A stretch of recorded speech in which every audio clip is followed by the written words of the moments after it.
Invité ce soir, Michel Rocard, ministre du Plan et de l'Aménagement du Territoire. Il défend son plan devant l'Assemblée en ce moment. Des manifestations aujourd'hui dans plusieurs régions. Les agriculteurs sont déçus par les résultats de la conférence agricole. Pierre Mauroy n'ira pas en Pologne comme prévu la semaine prochaine. Varsovie, dans l'embarras, a annulé sa visite. Enfin, Ronald Reagan fait rechercher des terroristes qui voudraient le tuer et il accuse la Libye. Mesdames, Messieurs, bonsoir. Au-delà de tous ces titres, il y a toujours cette grève de la faim que poursuit depuis 10 jours un Haïtien réfugié à Paris. Il entend dénoncer les conditions qui sont faites aux prisonniers politiques dans son île. Il est ce soir dans un état de grande faiblesse. Alors en attendant de pouvoir enquêter sur place, nous avons rencontré l'ambassadeur d'Haïti en France qui s'explique sur les accusations portées par son compatriote avant-hier dans ce journal. Je poursuivrai jusqu'au terme de ma vie la grève de la faim que j'ai entrepris. Ainsi, cet homme, Gérard Lafontan, réfugié politique haïtien, accuse le gouvernement de son pays d'être une dictature sanguinaire. Il dénonce les actes de piraterie contre ceux qui s'enfuient par bateau vers les États-Unis. Il réclame la libre circulation en France de ses compatriotes exilés. Il accuse enfin le régime d'Haïti de torturer et d'emprisonner des opposants politiques. Il y a toute une série de chiffres fantaisistes qui sont cités à propos des prisonniers ou des soi-disant prisonniers politiques haïtiens. Nous avons en main un rapport de la Croix-Rouge de cette année, récent donc, qui fait état de 52 détenus pour atteinte à la sûreté de l'État en Haïti.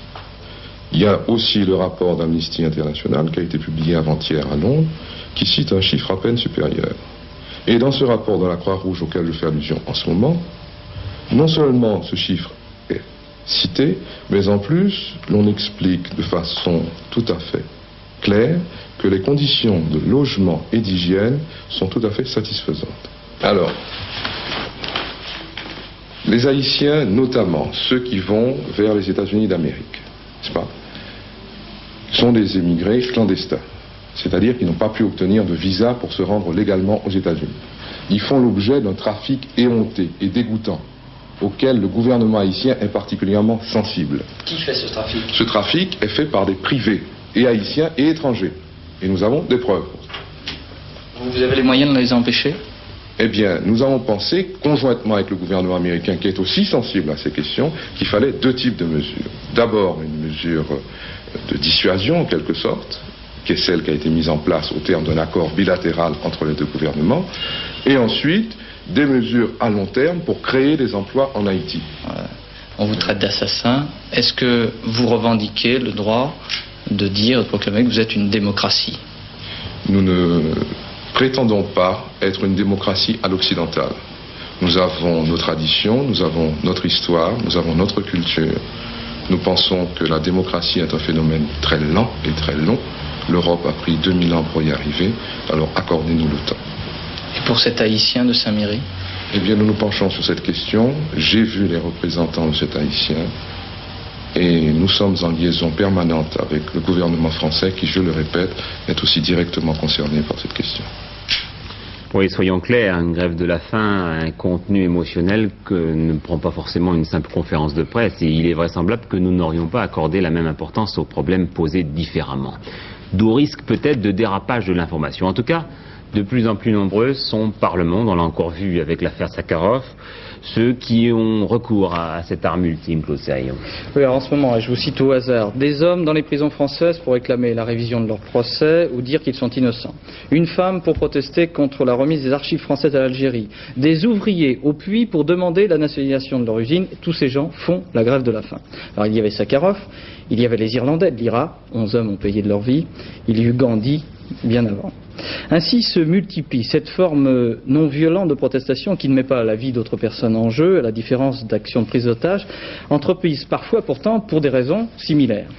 Et ces grèves de la faim visent directement ce que l'on appelle l'opinion publique. Et dans la balance, le chantage, disent certains gouvernements, il y a la vie d'un homme, et dans l'autre, le plus souvent, une institution, une situation totalitaire ou même une injustice. Mais au fait, la grève de la faim, cette arme qui dérange tous les régimes, on ne peut l'utiliser pour dénoncer ce qui est sans doute le plus grand drame de ce siècle en ce moment. Je veux dire des enfants, des hommes, des femmes qui meurent de faim. Alors c'est un homme, c'est un occidental, Marco Pannella, vous le savez, qui le fait, mais bien évidemment, il faut s'en rendre compte, dans les seuls pays du monde où l'on peut manger à sa faim. Feu vert pour les ordonnances, ainsi en a décidé l'Assemblée la nuit dernière. Retenons les deux mesures essentielles, parvenir aux 35 heures en 85 et aller vers les 5 semaines de congés payés pour tous. C'est le 21 décembre que syndicats et patronat doivent faire le point sur les négociations à propos de la réduction du temps de travail. Quant à la retraite, eh bien, elle est toujours fixée à 60 ans sous certaines conditions. Outre les années de cotisation, 37 ans et demi, pour prendre sa retraite, il faudra sans doute justifier d'un certain nombre d'années de travail autour de 40 ans. Ces ordonnances devraient sortir dans les premiers jours de janvier. Puis la CFDT entend bien qu'au-delà de la 35e heure, eh bien, les heures supplémentaires soient payées et obligatoirement récupérées en temps. Au passage, Edmond Maire a évoqué le corporatisme de certaines catégories de salariés. Voilà toute une série de mesures que prend en compte le plan intérimaire de 2 ans défendu aujourd'hui à l'Assemblée par Michel Rocard. Défendu au passage, je dois le dire, monsieur le ministre du Plan, par seulement quelques 20 députés, devant quelques 20 députés. C'est un peu décevant, non, une assemblée aussi réduite pour une chose aussi importante. Oh non, je n'en attendais pas davantage. Il faut savoir que les députés ont énormément travaillé dans des conditions effroyables depuis fort longtemps, que la séance d'hier soir s'est terminée vers 4h ou 5h du matin, je ne sais plus exactement, et que le travail parlementaire se fait pour l'essentiel en commission. La France est un des derniers pays du monde où le Parlement continue à voter la loi en séance plénière. Et on étale en effet le fait que seuls les parlementaires compétents qui ont travaillé un dossier viennent, les autres donnent leur procuration. Dans la plupart des départements du monde, on vote la loi en commission avec une espèce d'appel en séance plénière seulement, c'est probablement meilleur. Il faut bien comprendre que ce n'est pas dans l'hémicycle que se fait le travail parlementaire. Alors, plan intérimaire, pourquoi? Dans l'opinion, on ne comprend pas forcément la différence qu'il y a entre ce plan et puis les plans lutte contre le chômage annoncés périodiquement par le gouvernement. Alors, entre les plans de relance des chantiers navals, de remise en ordre des pêches maritimes, de lutte contre l'emploi, et un plan tout court, la grande différence, c'est la volonté de couvrir tous les secteurs de la vie nationale et de décrire une politique d'ensemble qui soit cohérente, où le morceau sidérurgie, le morceau chantier naval, le morceau sécurité sociale, le morceau fiscal ne soient pas contradictoires. Et c'est vous qui avez en charge la coordination de tout cela? C'est le ministère du Plan qui a en charge, oui. Alors qu'est-ce que ça veut dire? Le ministère du Plan n'a pas écrit le plan à lui tout seul pour l'opposer aux autres ministres. J'ai en charge de vérifier que les politiques faites sont compatibles et d'en appeler à l'arbitrage du Conseil des ministres, du Premier ministre, voire du Président de la République, s'il y a non-compatibilité. Et s'il y a problème difficile à résoudre, la fonction du plan est de suggérer des solutions interministérielles répondant à cette cohérence. Le difficile de l'exercice, en plus, c'est qu'un plan comme cela n'a sa vraie cohérence que s'il correspond à une période de temps suffisante pour que des réformes de structure fassent leur effet. Or 2 ans, c'est pas suffisant. Et justement, c'est pour cela qu'on l'appelle plan intérimaire. Un vrai plan, c'est une œuvre à 5 ans qui prévoit les difficultés de l'avenir et tente d'y résoudre en termes de structure et pas seulement en termes de politique à court terme. Mais il faut longtemps pour faire un vrai plan. Il y faudra les 2 années 82 et 83. Le gouvernement a à peine commencé à définir ses politiques. Qu'est-ce que c'est que 6 mois pour prendre connaissance de tous les dossiers, d'écrire toutes les difficultés? Nous sortons il y a 2 jours de notre première conférence agricole annuelle, etc. Une politique se met en route. Il faut 2 ans pour faire un plan. La République française le sait bien, ça a toujours été comme ça depuis 35 ans que nous faisons des plans. Le vrai plan terminera, si vous voulez, le mandat du président François Mitterrand entre 1984 et 88. Pour les 2 années 82 et 83, l'exercice se limite, c'est presque peu de choses, à la description de la politique économique d'ensemble et un cadre de cohérence. Cependant, nous avons déjà voulu montrer qu'il n'y a pas de plan sans une concertation avec les partenaires sociaux. Et sans avoir pu faire un plan sectoriel, un plan par branche, nous n'en avions pas le temps. Nous avons tout de même, à la commission centrale du plan, fait se rencontrer le CNPF, la CGPME, toutes les centrales ouvrières, la Fédération de l'éducation nationale, une représentation professionnelle de l'agriculture, les consommateurs, la mutualité, et toutes ces forces sociales, représentées à très haut niveau, se sont exprimées et nous avons bien senti ce qu'elles pouvaient accepter, ce qu'elles n'acceptaient pas, les conditions d'un compromis social entre elles, celui qui résultait du choix d'une stratégie économique. La France doit retrouver la croissance. Michel Rocard, en tant que ministre du Plan, en tant que ministre d'État, vous avez votre mot à dire forcément sur l'accélération ou pas du train de réforme. Vous savez qu'il y a une grosse polémique en ce moment sur le mot pause employé par Jacques Delors, réfuté par Pierre Mauroy. Quel est votre choix vers qui vous rangez-vous? Faut-il une pause dans l'annonce des réformes en France aujourd'hui? Je n'ai pas à me ranger. Le plan, dont le texte même est sorti il y a un mois, annonce un certain nombre de choses à faire. C'est écrit depuis plus d'un mois. Il se trouve que nous avons commencé par celle des réformes qui avait vocation à appeler les plus vives critiques de ceux qui ne sont pas d'accord. Nous les croyons très nécessaires, ces nationalisations. Nous croyons la décentralisation tout à fait nécessaire. La mise en route d'une nouvelle planification est nécessaire. Il nous fallait modifier les conditions d'équilibre de la sécurité sociale. Tout cela était tout à fait nécessaire. Il nous reste encore des choses à faire qui sont plutôt de celles qui devraient faciliter les choses. Elles n'en sont pas moins urgentes. Prenez l'exemple de la taxe professionnelle. La France est unanime à dire que cette taxe est mal faite, mauvaise, que ses variations sont stupides. Et il nous faut la transformer. Inventer quelque chose d'autre. C'est une réforme très attendue et qui devrait soulager. Pas de raison de faire de pause là. Je pose la question autrement, on va trop vite ou pas assez vite en ce moment? On va vite, et je ne suis pas sûr que ce ne soit pas le bon rythme. Il faut, je crois, aller vite. On ne peut pas. Nous sommes dans une situation de crise mondiale. La France entreprend une politique différente de ses voisins pour mieux combattre le chômage. Ce n'est pas facile. On ne peut pas le faire qu'avec des mesures à court terme. Il nous faut nous appuyer sur des réformes à long terme efficaces, et nous n'avons pas fini de nous donner les outils dont nous avons besoin. Michel Rocard, on n'invite pas beaucoup de ministres dans le cadre de ce journal. Les deux derniers, Jacques Delors et M. Badinter, se sont tous les deux déclarés sociodémocrates. Est-ce que vous vous déclarez social-démocrate? Bon, je suis un beaucoup trop ancien socialiste pour dire les choses aussi simplement, hélas.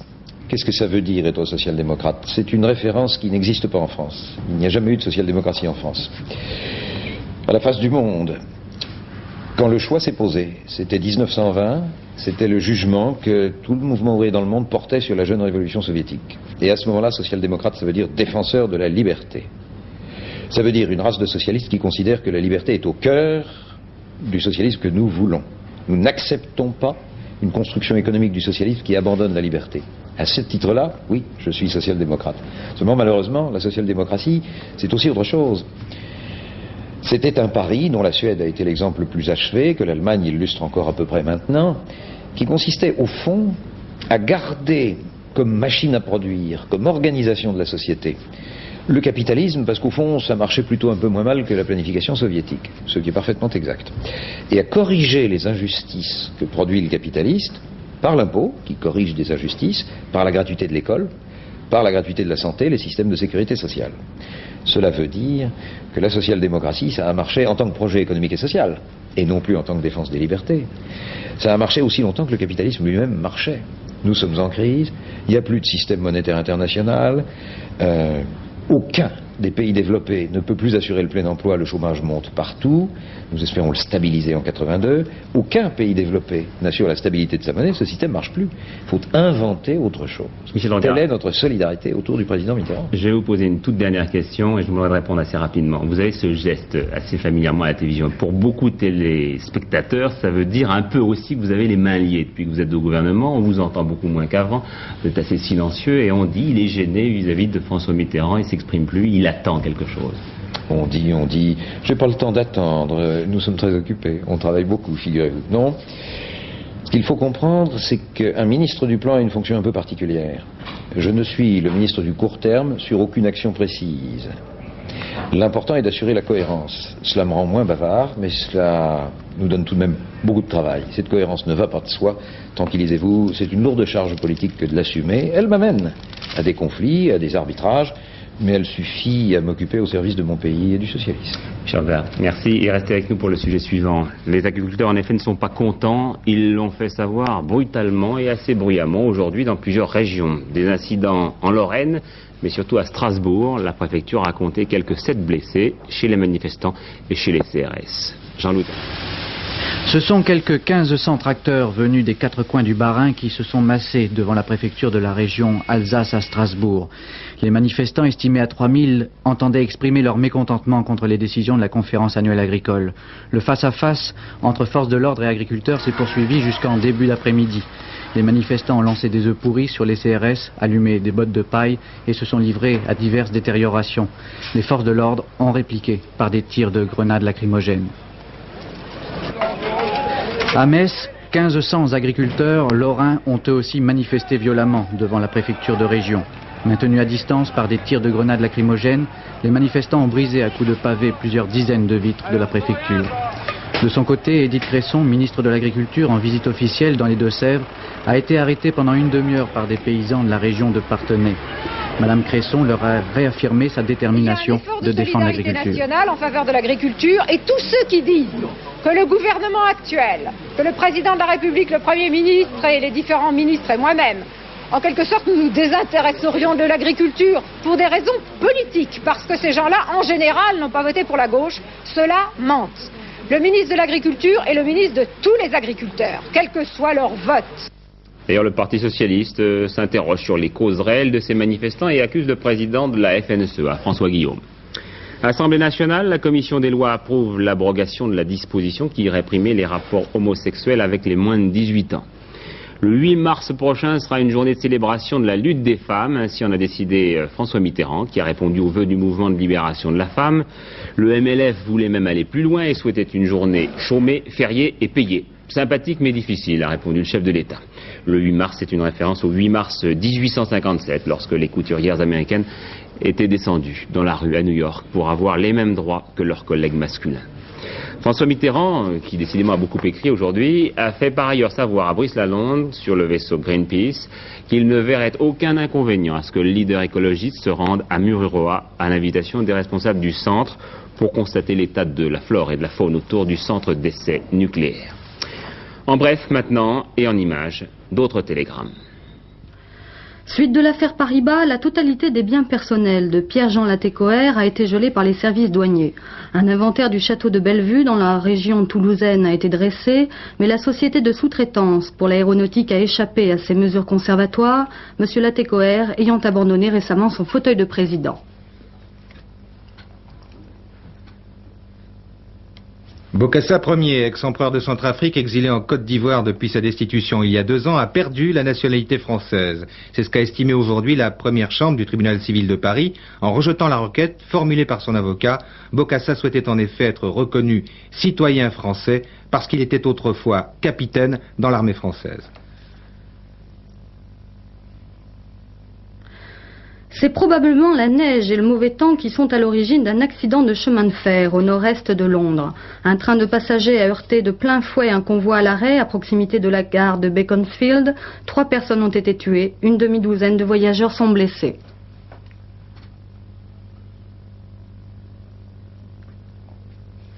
François Mitterrand, cet après-midi à Lisbonne, pour une visite officielle de 24 heures. 3 ministres accompagnent le président. Au centre des conversations avec son homologue portugais, le président Eanes, les relations avec l'Afrique de langue portugaise, l'adhésion du Portugal au marché commun et les relations bilatérales, notamment en ce qui concerne la main-d'œuvre immigrée.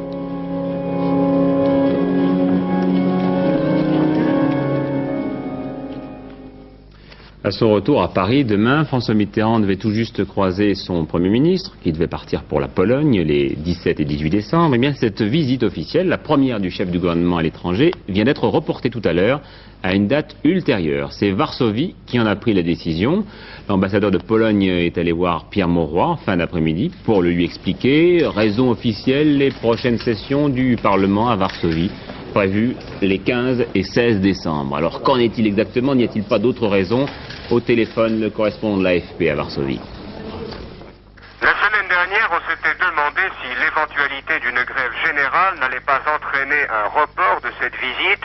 Finalement, ce sont les Polonais qui en ont pris l'initiative sans en préciser les motifs. 3 raisons pourraient toutefois justifier cette décision. D'une part, Solidarité avait annoncé pour jeudi, premier jour de la visite de M. Mauroy, un grand meeting en plein air que les autorités polonaises ont peut-être des raisons de redouter. D'autre part, la situation situation sociale reste très tendue, alors que la direction de Solidarité est réunie ce week-end à Gdańsk et que la diète est convoquée pour mardi. Enfin, il est question d'un sommet communiste à Moscou qui pourrait entraîner l'absence du général Jaruzelski. Le pétrole un peu moins cher, mais ne nous réjouissons pas trop vite. Il ne s'agit que d'adaptations techniques. Les ministres de l'OPEP ont quand même décidé il y a 2 heures à Abu Dhabi de réduire leur prix de 1 à 4 francs le baril selon les catégories de brut.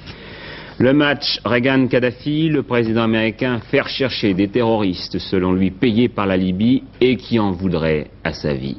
Jean-Marc Illouz. Kadhafi veut frapper aux États-Unis, ce ne sont plus là des propos officieux ou des fuites calculées. Et si aujourd'hui, ici, sur la frontière avec le Mexique, les services d'immigration américains sont en état d'alerte, c'est sur les ordres formels du gouvernement fédéral.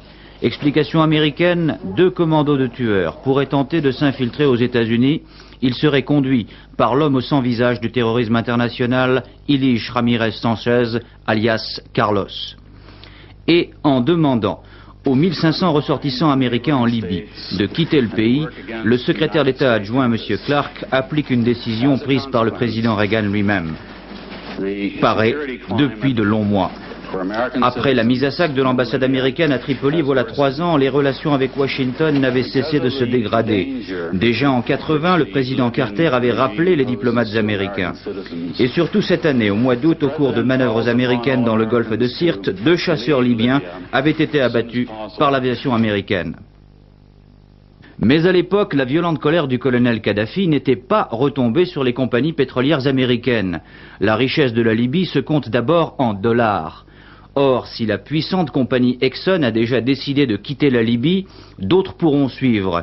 Et sans les techniciens et les achats de pétrole américains, la Libye peut perdre pour un temps au moins pas mal de pétrodollars sur un marché mondial qui boude les pétroles chers. D'où la réaction immédiate du ministre libyen du pétrole devant la conférence de l'OPEP à Abu Dhabi. Il a demandé sans succès des sanctions contre les États-Unis. Les inventions des États-Unis sont malhonnêtes. L'envoi à Tripoli d'une commission d'enquête démontrerait que la Libye ne fait rien pour mériter que son chef, le colonel Kadhafi, soit considéré comme l'ennemi public numéro 1 des États-Unis. Bien sûr, les relations diplomatiques ne sont pas officiellement rompues, mais Washington envisage déjà d'autres mesures économiques pour accentuer la pression sur le chef d'État libyen. La France, de son côté, va au contraire tenter de normaliser ses relations avec la Libye. Tripoli ne joue plus de rôle déstabilisateur, dit-on en effet au Quai d'Orsay. Et puis cet après-midi, le début du sommet interallemand, face à Berlin-Est, Helmut Schmidt pour l'Ouest et Erich Honecker pour l'Est. Michel Meyer. L'heure est enfin venue pour un voyage au moins 2 fois repoussé. La dernière fois au plus fort d'une crise polonaise qui laissait craindre une intervention soviétique alors que Helmut Schmidt eût été en RDA au-delà du mur. Impensable. Mais aujourd'hui, dans la foulée du voyage à Bonn de Leonid Brejnev, de l'ouverture de négociations sur le désarmement à Genève, on peut parler de petits sourires encore bien crispés dans les relations Est-Ouest. Ni détente ni guerre froide, un flou, une gêne aussi qui permet la timide reprise d'un dialogue interallemand aussi vital pour Erich Honecker que pour Helmut Schmidt. Les 2 hommes d'État savent en effet très bien que leur population attend d'eux qu'ils utilisent toutes les occasions pour favoriser les retrouvailles entre les 2 Allemagnes ou au minimum rendre l'existence du mur moins brutale. Concrètement, il y a cependant peu à attendre d'une telle rencontre. Peut-être un cadeau de Noël de Honecker à Helmut Schmidt sous la forme d'un allègement, en définitive, de ce qu'on peut appeler la brutalité du fameux, tristement célèbre mur de Berlin. Suppression, par exemple, du taux ou du niveau de change obligatoire pour les personnes âgées, les retraités ou les étudiants. En définitive, il s'agit d'une rencontre test qui prouve que le baromètre allemand, le baromètre interallemand, situé à la partie névralgique du monde, qui est l'Europe centrale, est peut-être en train d'enregistrer le fait que l'on échappe lentement, très lentement, à la zone de turbulence la plus dangereuse entre l'Est et l'Ouest. À l'instant, un télégramme, Kurt Waldheim est remplacé à la tête de l'ONU. Le nouveau secrétaire général de l'ONU s'appellera désormais M. Pérez de Cuellar du Pérou. Ainsi en a décidé le Conseil de sécurité. Pour l'instant, l'information n'est qu'officieuse. Je pense être en mesure de vous la confirmer avant la fin de ce journal. Et puis le président Viola, le président argentin, a été démis de ses fonctions par la junte. Iran, l'imam de la prière de vendredi de Shiraz, tué dans un attentat ce matin. URSS, dans un télégramme envoyé à sa belle-fille, Andrei Sakharov, fait savoir qu'il se rétablit. Et puis Vatican, des accusations très dures de Jean-Paul II contre la mafia, phénomène aberrant, a-t-il dit, dont les méfaits sont délétères pour le bon renom de la Sicile et de ses habitants. Le plus long gazoduc du monde sera surveillé par du matériel électronique français. La société Thomson a signé hier soir son plus gros contrat avec l'étranger, 1,8 milliard de francs. 1,8 million de francs. Un accord qui confirme le prochain approvisionnement de la France. C'est également important parce que ça couvre beaucoup de types d'équipements et ça va irriguer un certain nombre d'usines. Ça n'est pas cantonné à une seule usine. On peut dire ce soir qu'il n'y a plus aucune difficulté avec les soviétiques, l'accord est signé. C'est signé avec et en présence des autorités françaises. Ce qui veut dire que demain, mais vraiment demain... nous nous mettons au travail la semaine prochaine. Et dans 12 mois, les premiers équipements seront livrés en Union soviétique et dans 3 ans, à partir d'aujourd'hui, tout sera terminé. Ce qui laissera entendre que le pipeline est bien en place presque. Devrait l'être, par ailleurs, parce que nous ne sommes pas concernés, nous ne sommes pas responsables du pipeline, nous sommes responsables de son environnement, de sa surveillance, de sa gestion, du contrôle de son bon fonctionnement par les moyens électroniques qui sont notre métier. Le procès de Breuil, 2 témoins politiques aujourd'hui, Roger Chinot et Olivier Guichard. Paul Lefebvre fera le point sur ce procès fleuve demain soir. Et puis, 2 disparitions ce soir, celle du poète et journaliste Xavier Graal, chantre de l'identité bretonne et amoureux passionné de sa terre.